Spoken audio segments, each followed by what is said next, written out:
Hey yo, what is going on guys? Cash and Clean here, and for today's video I just wanted to talk about the new PTS patch notes that just dropped today. There's a few new things that are added to the game, and I say a few, there's actually a lot of things listed on this patch notes, but I'll do my best to summarize it. And like I always do, I'll link this in the description so you guys can check this out yourselves and see what is up with this patch notes. Now, I'm not going to jump around too much, but I'm just going to kind of go in order of what I think I want to talk about for this video. And obviously you guys can just check out whatever you need to if I don't cover it in this video. But as more things drop, I will keep you guys updated. So first things first, obviously we have this event here, but that's not the main important thing here. We have two new NPCs here. This guy isn't really going to be too important because this is just for testing apparently, so we don't need to worry about that.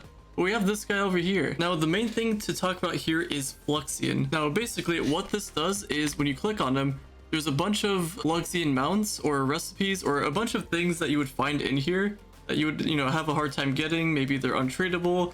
Yeah, it's like kind of locked in Fluxion, and you have to do your best to, wait it out and try to get whatever you need. So overall, that's a pretty cool system, but I see a lot of flaws with this, and I don't even know if many people actually catch this. The arrows are kind of bugged. Hopefully they fix that during the live servers, but I can't really scroll to see everything on here.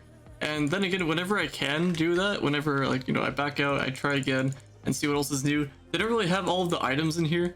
So I really hope that if they do actually add this feature, that they include everything, or if this is on rotation, then maybe all these things get cleaned out. But basically, if you don't know what this is, you vote for an item and it'll appear in Fluxion. If you guys didn't know, Fluxion and Luxion are going to appear on different times, same with Catastra, so there's going to be a different rotation for all of them. And whatever you vote on does not end up getting picked. According to the patch notes, your votes will carry on to the next time this comes up, so you can keep voting on that one item for it to finally show up. Now, a few things here. One thing, I can see a bunch of trolls, a bunch of, rich people on alt accounts voting for like random things, or like maybe the same item over and over, so you won't get the item that you want. So I can see how that could be annoying. And obviously not seeing the item that you want to be on here, so that's a little bit annoying. But according to this, if an item ends up getting picked, it won't get picked for the next round. But I feel like with trolls with a lot of flux, they might pick like, I don't know, this item for example, and then they might go to this item and then come back to this item. I don't know. The system kind of seems a little bit flawed in a way, but I can also see the benefits in it, because if you're definitely missing an item, you can go all in and vote for the item that you want. And the way the voting works, I already voted 22 times for this item,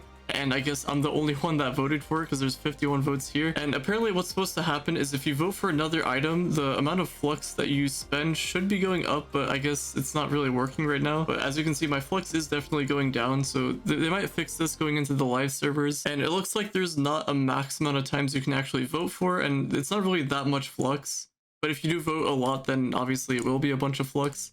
So you can vote as many times as you want. You can vote for multiple items like I am doing here, and nothing really seems to change. So I'm guessing the flux values will change going into the live servers. As you can see, testing only for now. So we'll see how all this stuff works. And if we go over down here to Luxion, wherever he is, there's a little NPC over here. And actually, I do really like what they did with the interface with this. The UI looks pretty clean. I like the dark UI.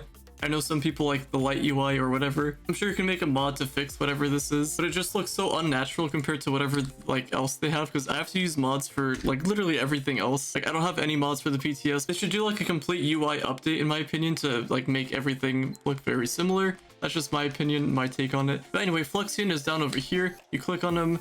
There's no winners right now, so obviously everything's just for testing. And I can't really buy anything in here, but this is just an idea of like what to expect when the update actually drops. Now, something else they added to the game is Castle Catastra, and if you don't know what that is, don't worry, I don't either. But basically there's a new biome for delves, so I'm just gonna go ahead and craft one of those here, and these are going to be the resources to craft it. It doesn't look like there's any mementos apart from a biome memento, but I could be wrong. All right, so I was a little bit lazy with this, but I decided to actually go in and go through a couple floors of delves just to actually get the biome here, and it looks like it's pretty Shadow Tower themed from what it looks like. It's like if they redesign Shadow Towers, this would basically be what it is. And a new resource that they dropped here is Cat's Eye Gemeralds in here. So instead of your crystals or shadow shards, you're going to be getting this resource in this biome. Whenever you find these things over here, so they basically just replace crystals. You'll still get the inner geode, but you just go over that and you get one Cat's Eye Gemerald. So these gemeralds, it's kind of weird to say, I just want to call it emeralds, but I don't know if they're going to change Mondays where you get more of that bonus. I don't think they already did that, but maybe they'll change it so Mondays you get more.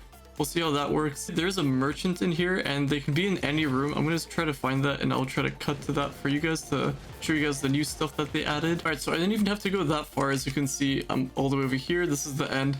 I already found the guy over here, the merchant, so if you click E on him, as you can see, there's a few things you can get in here. So the cool thing here is the Geode wallet expansion here. So if you need extra space for your Geode wallet, this will increase it by 200, which isn't a lot. I kind of wish it was just unlimited at this point, but you know, an extra 200 isn't too bad. It's nice. And if you have the inner Geode, you can get some more of these. So you can get 99, and it looks like it's 5. I don't know if these reset weekly. According to this, it resets seasonally. I don't know what that means. And you guys probably already noticed, but there is a mount upgrade here, and there's 4 of them if you count these two together. Now, what this does is that it allows you to use any mount in challenge portals, private portals, because if you already noticed, I think it was public portals, you can use whatever mount that you wanted to. There wasn't any restrictions, whereas challenge portals and private ones were super restricted. You can only use the ones from Delves, but this makes it so you can use any, and I don't really know why there's multiple. So I don't know if this is going to be like an hourly thing, or if your mounts actually get upgraded, so like you get more movement speed with them or something. And another cool thing is that extremely rarely, like I'm pretty sure this is more rare than getting a Gonda in Trove of Wonders,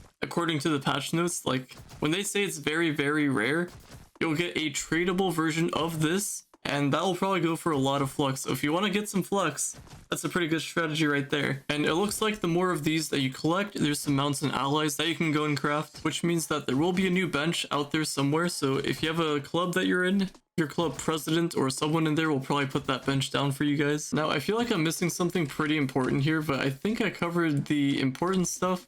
I guess I'll go to the end if you guys want to see the boss, what the boss looks like. All right, so I went a little bit further into the delve, and there looks like there's another merchant there. He does the same thing. I'm going to quickly finish out this delve, and I'll show you guys what the boss looks like here. All right, so this is the boss room. It's kind of cool that there's like different merchants you can find, and the vacuum looks like works on these over here.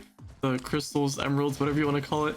So this is the boss over here, and I don't know, this looks more kind of Halloween themed.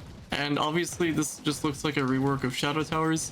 I kind of wish they just, I don't know, did everything in Shadow Towers, reworked that a little bit, but I don't know. So it looks like here's the new bench over here. So if you beat the boss, you can unlock this. These are going to be the mounts and allies, as you can see here. It looks like you'll have to farm a bunch of the gem rolls to unlock some of the allies and the mounts. And it looks like the allies actually have an interesting buff. It looks like it's pretty specific for this event, or not really event, but this update for the gem rolls in general. There's some deco items, so if you want to mess around with those, you can. There's the key. I'm not really sure what the key is for, and I'm pretty sure this is just the crafting bench over here that you can use, and I don't know if there's anything else I'm missing. I don't know what the key is for. It could be literally anything. All right, I crafted one key. Let me see if it does anything here. Doesn't look like it. I can't use it. I'm holding it down. Nothing happens. So I don't know. I guess we'll have to see what that does. And apart from that, there's some more little things that happen. So like there's a badge tracking thing. So if you have some badges that you want to look out for, apparently it's going to show the 3 closest ones you have to being completed. It will show up over here somewhere, I'm guessing. I don't know exactly how that works, but I'm guessing it's through here. So you can have it show up somehow. I'm not sure how all that works, but just know that it's there. I can mess around with that a little bit later. I guess since I don't have anything to be completed, I don't have anything since I have everything done. But maybe you guys have something here. You guys can let me know in the comments down below. And apart from that, they added like a bunch of random things, just like some minor changes. They changed some of the dungeons around Candoria, Dragonfire Peaks and stuff like that. Just some slight adjustments to the dungeons apparently. I don't know exactly what they did, but I know a couple annoying things is that when you're trying to fight, if you don't do enough damage and you're trying to fight a boss and that boss is going on those jump pads and then you go on the jump pads and then it's like really hard to fight them. I know there's a dungeon in Topside that also did that, but maybe they actually did a fix for that. Who knows? I'm not really too interested in checking that out, but I guess we'll see. Anyway, hopefully you guys have enjoyed the video. Drop a like, subscribe if you're new to the channel. Thank you all so much for listening, watching, viewing, and subscribing, and I will talk to you all later. Get me out.